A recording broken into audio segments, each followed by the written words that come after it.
بسم اللہ الرحمن الرحیم اللہم صل علی محمد وعلی آل محمد کما صلیت علی ابراہیم وعلی آل ابراہیم انکا حمید مجید اللہم بارک علی محمد وعلی آل محمد کما بارکت علی ابراہیم وعلی آل ابراہیم انکا حمید مجید بسم اللہ الرحمن الرحیم السلام علیکم ورحمۃ اللہ وبرکاتہ۔ قیامت سے پہلے کے واقعات۔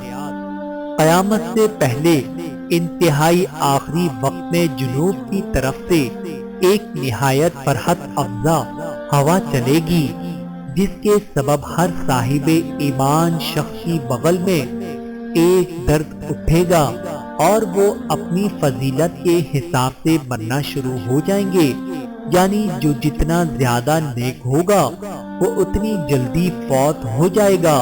جب تمام اہل ایمان اس دنیا سے ختم ہو جائیں گے تو اس وقت دنیا پر حبشہ والوں کا غلبہ ہو جائے گا اور پوری دنیا پر ان کی ہی حکومت ہوگی۔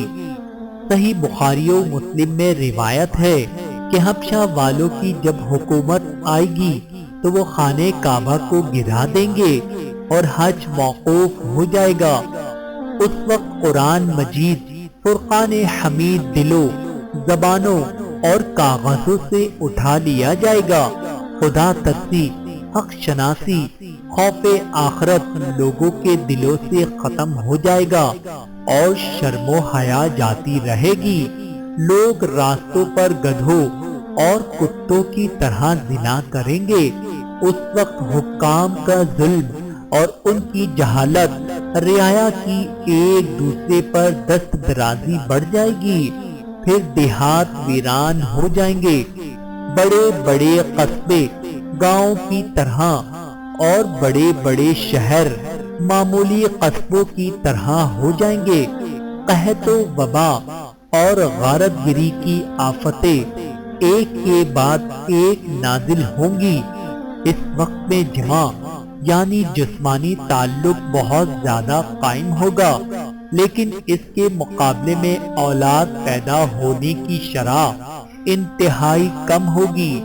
جہالت اتنی زیادہ ہو جائے گی کہ کوئی شخص اللہ کا نام لینے والا نہیں ہوگا، یعنی کسی شخص کی زبان پر اللہ کا لفظ ہی نہیں ہوگا۔ پوری دنیا میں فتنے بڑھ جائیں گے، جس کے بعد بہت سے لوگ آفتوں سے تنگ آ کر اپنے اہل و عیال کے ساتھ شام کی طرف چلنے لگیں گے۔ اس دوران جنوب سے ایک آگ نمودار ہوگی اور لوگوں کی طرف بڑھنا شروع ہو جائے گی۔ لوگ اس آگ سے خوف کھا کر بے تحاشا بھاگیں گے۔ بھاگنے والے لوگ دوپہر کو تھک جائیں گے اور اپنی عاجزی کا اظہار کر دیں گے تو یہ آگ بھی ٹھہر جائے گی، جس کے بعد یہ لوگ آرام کریں گے۔ صبح ہوتے ہی آگ پھر ان لوگوں کا پیچھا کرے گی، انسان اس سے بھاگیں گے۔ یہ آگ انہیں اسی طرح پیچھا کرتے کرتے ملک شام تک پہنچا دے گی اور پھر غائب ہو جائے گی۔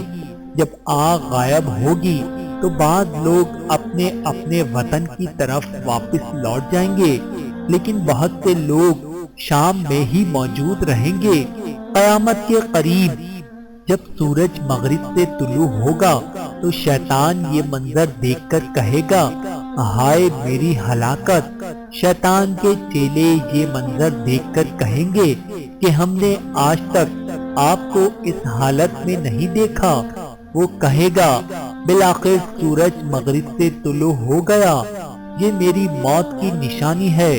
اس کے بعد لوگ 3 یا 4 سال تک غفلت میں پڑے رہیں گے اور دنیاوی نعمتیں، دولت اور شہوت رانی بکثرت ہو جائے گی۔ اسی دوران جمعے کے روز 10ویں محرم کو سور پھونکا جائے گا اور مسلسل 6 ماہ تک سور پھونکا جاتا رہے گا۔ یہ ایک باریک اور لمبی آواز ہوگی جو ہر طرف کے لوگوں کو یکساں سنائی دے گی اور لوگ حیران ہوں گے کہ یہ کیسی آواز ہے۔ آہستہ آہستہ سور کی آواز بجلی کی کڑکی کی طرح سخت اور اونچی ہو جائے گی۔ اس شدید آواز سے انسان بے قرار ہو جائیں گے۔ جب سور کی آواز پوری طرح سخت ہو جائے گی، لوگ ہیبت کی وجہ سے مرنا شروع ہو جائیں گے۔ زمین میں زلزلہ آ جائے گا اور اس کے خوف سے لوگ گھروں کو چھوڑ کر میدانوں میں بھاگ کھڑے ہوں گے۔ زمین جگہ جگہ سے پھٹ جائے گی، سمندر ابل کر قرب و جوار کی بستیوں پر چڑھ جائیں گے، وحشی جانور انسانوں کی طرف بڑھیں گے، آگ بجھ جائے گی، بلند بالا پہاڑ ٹکڑے ٹکڑے ہو کر تیز ہوا کے چلنے سے ریت کی طرح اڑتے پھریں گے، گرد و غبار کے اٹھنے اور آندھیوں کے آنے کی وجہ سے پوری دنیا تاریک لگنے لگے گی۔ اس دوران سور کی آواز مزید سخت ہو جائے گی، حتیٰ کہ اس کے ہولناک ہونے پر آسمان بھی پھٹ جائیں گے اور ستارے ٹوٹ ٹوٹ کر ریزہ ریزہ ہو جائیں گے۔ سور کی وجہ سے سب انسان ہلاک ہو جائیں گے تو ملک الموت شیاطین کی روح قبض کرنے کی طرف متوجہ ہوں گے۔ یہ ملعون چاروں طرف دوڑتا پھرے گا، مگر فرشتے اسے پکڑیں گے اور پھر اس کی روح اس طرح قبض کی جائے گی کہ احنف بن قیس رضی اللہ تعالی عنہ فرماتے ہیں کہ حضرت عمر رضی اللہ تعالی عنہ سے ملاقات کے لیے ایک مرتبہ مدینہ منورہ جانا ہوا۔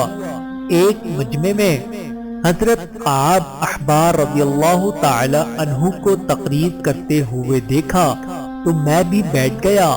وہ فرما رہے تھے کہ حضرت آدم علیہ السلام نے وفات کے وقت اللہ تعالیٰ سے عرض کیا، یا اللہ، میری موت سے میرا ازلی دشمن ابلیس بہت خوش ہوگا، اس کو تو قیامت تک زندہ رہنا ہے۔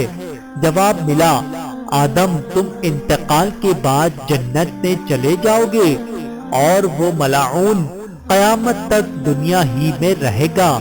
آخر میں اس کو موت آئے گی تاکہ ساری دنیا کے لوگوں کے برابر موت کی تکلیف اٹھائے۔ آدم علیہ السلام نے ملک الموت سے فرمایا، ابلیس کی موت کا منظر مجھے بھی کچھ بتاؤ۔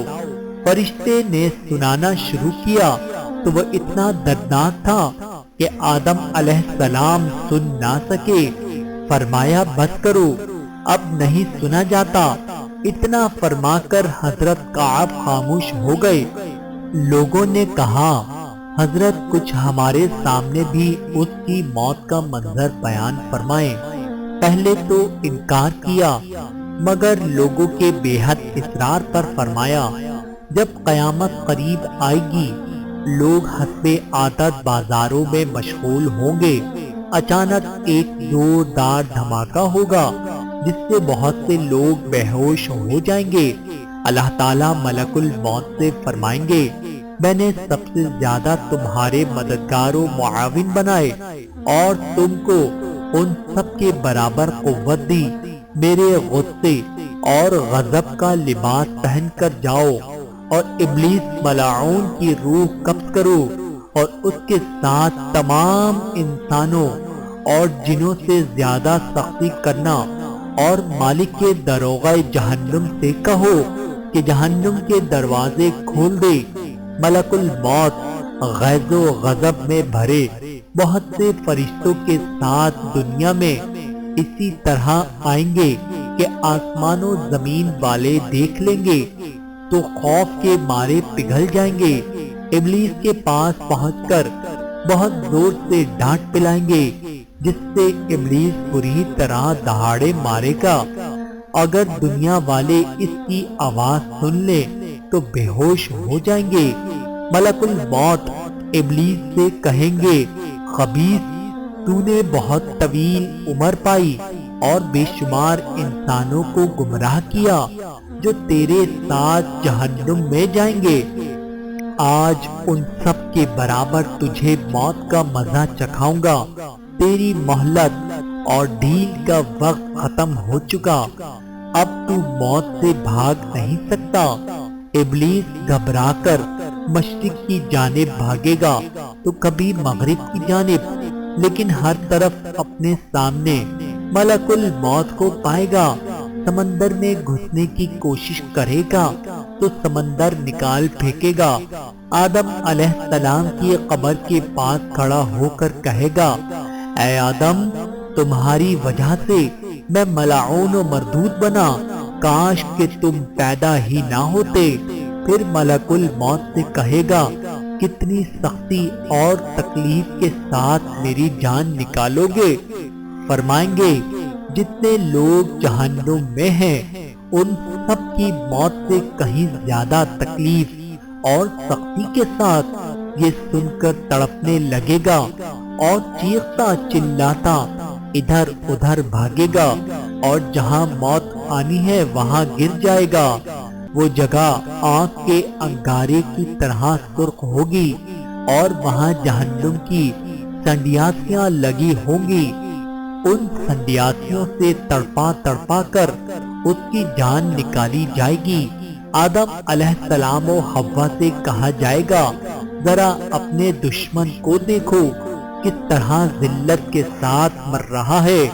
وہ دیکھ کر خوش ہوں گے اور کہیں گے، یا اللہ، تو نے ہم پر اپنی نعمت مکمل فرما دی۔ میرے محترم عزیزو، قرآن کریم میں ارشاد باری تعالیٰ ہے، ہر جاندار کو موت کا مزہ چکھنا ہے، اور تم سب کو تمہارے اعمال کے پورے پورے بدلے قیامت ہی کے دن ملیں گے۔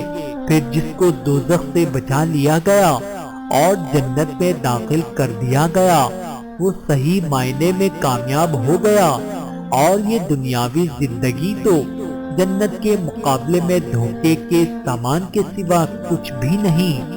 اس آیت میں اللہ تعالیٰ نے انسانوں کی کامیابی کا معیار ذکر کیا ہے، اور وہ یہ ہے کہ اس حال میں ہماری موت آئے کہ ہمارے لیے جہنم سے چھٹکارے اور دخول جنت کا فیصلہ ہو چکا ہو۔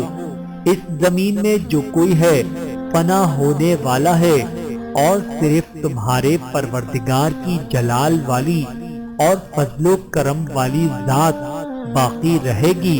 ہر چیز فنا ہونے والی ہے سوائے اللہ کی ذات کے۔ حکومت اسی کی ہے اور اسی کی طرف تمہیں لوٹ کر جانا ہے۔ اے پیغمبر، تم سے پہلے بھی ہمیشہ زندہ رہنا ہم نے کسی فرد بشر کے لیے طے نہیں کیا، چنانچہ اگر تمہارا انتقال ہو گیا تو کیا یہ لوگ ایسے ہیں جو ہمیشہ زندہ رہیں؟ ہر جاندار کو موت کا مزہ چکھنا ہے، اور ہم تمہیں آزمانے کے لیے بری اور اچھی حالتوں میں مبتلا کرتے ہیں، اور تم سب ہمارے ہی پاس لوٹ کر آؤ گے۔ تم جہاں بھی ہوگے ایک نہ ایک دن موت تمہیں جا پکڑے گی، چاہے تم مضبوط قلعوں میں ہی کیوں نہ رہ رہے ہو۔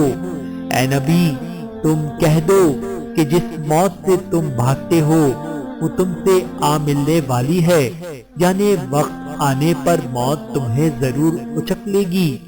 دعا ہے کہ اللہ تعالی ہمیں موت کی تیاری کرنے اور آخرت میں کامیاب ہونے کی توفیق عطا فرمائے۔ آمین ثم آمین۔